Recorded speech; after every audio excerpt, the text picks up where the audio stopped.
souls having an earth experience, and oh boy, all around us is the chaos and the imperfections and the downright mystery of everything that we as souls seem not to be.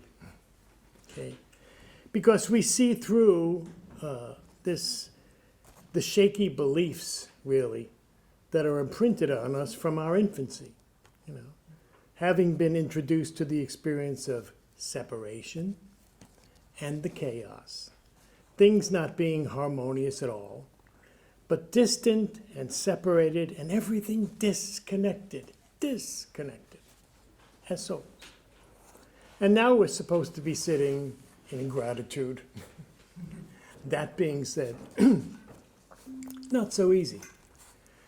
And the question here is it possible that gratitude is much more powerful thing than just a nice, sweet, or relieved moment?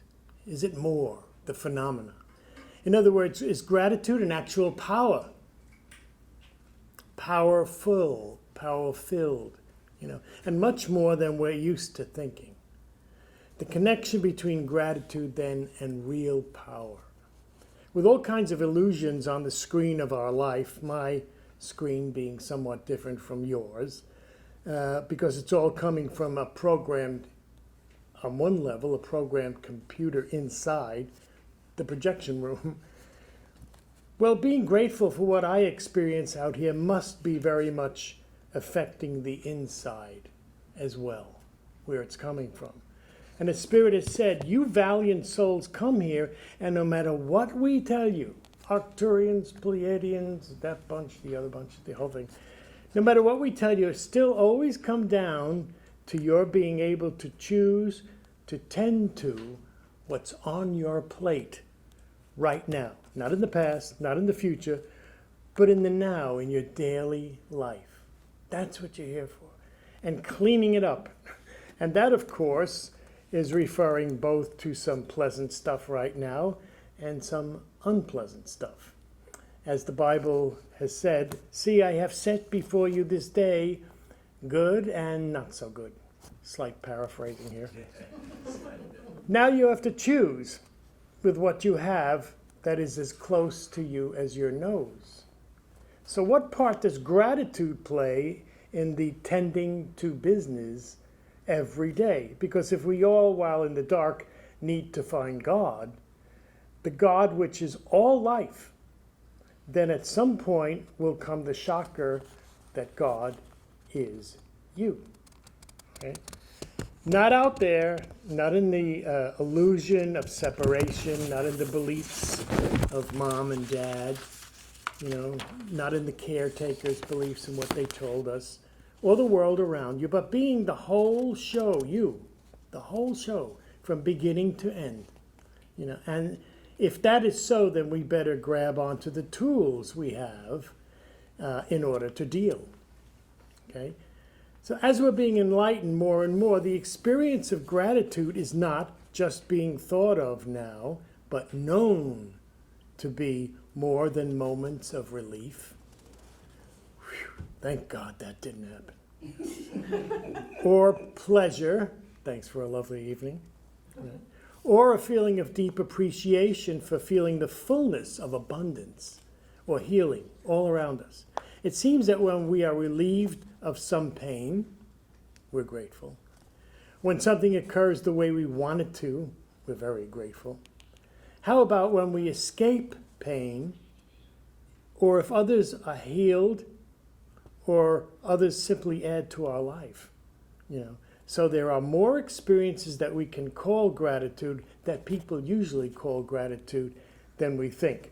Another experience of gratitude that occurs when we practice the art of knowing that whatever it is that we don't yet have, something we just don't have yet. Right?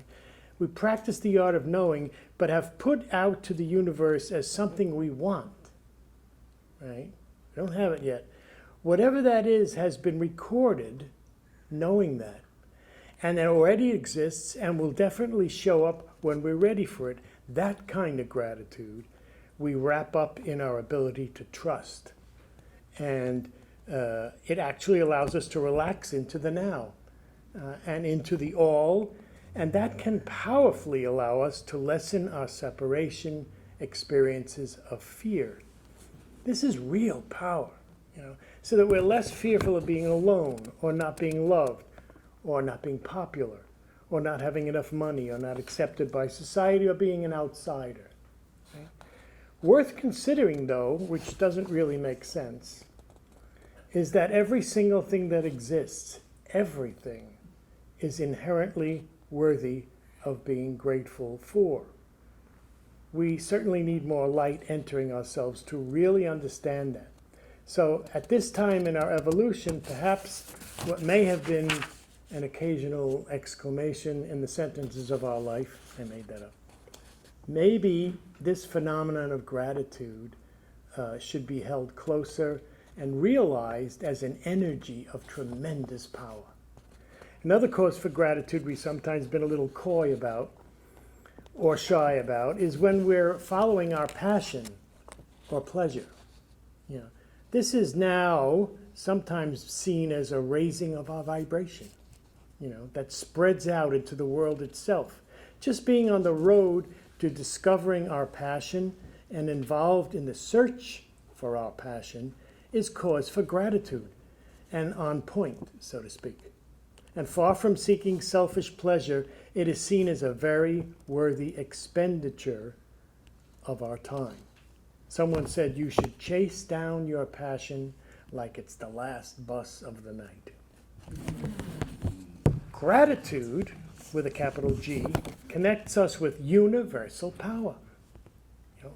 If love contains within it the perfected form of everything it touches, then surely the combination of compassion or understanding and gratitude, which connects to the portal of the heart, right, does increase our service to the entire earth and all reality by erasing the feeding of negativity, as well as increasing our thinking for ourselves rather than following the media or fighting the elite.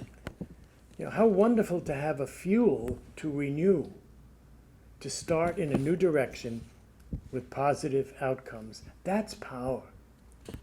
Wise men have said that behind all of your false negative thoughts every day and energies, behind all of your drama and mine, in the silence is everything.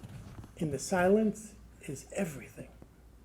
And with gratitude, we can stand between the walls of drama and silence, shaking hands with such a paradox, having allowed negativity to pass like a runaway train.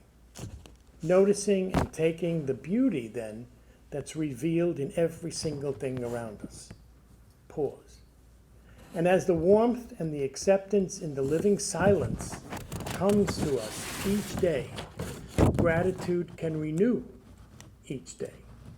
As has been said rather poetically, the breaking of the sun, which is said before, over the horizon is my grateful heart dawning upon a blessed world, chaos or no chaos. Hope starts with love and compassion.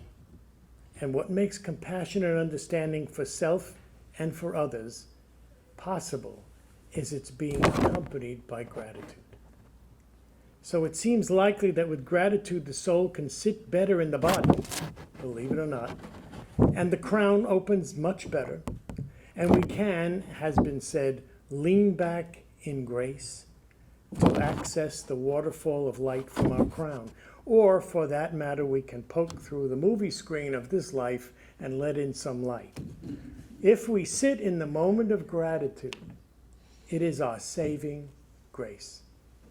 How very powerful is gratitude, which can be said is a new breath of freedom, allowing the purpose of our being here not to despair, but to thrive. You know what? That tells us that we're here to dance, really. So consider this. What could be better than finding yourself not only relieved of fear and raising your vibration by being free to chase down your passion like it was the last bus of the night, what could be better than just this? Sitting in the silence and the light, profoundly and entirely grateful just for being alive.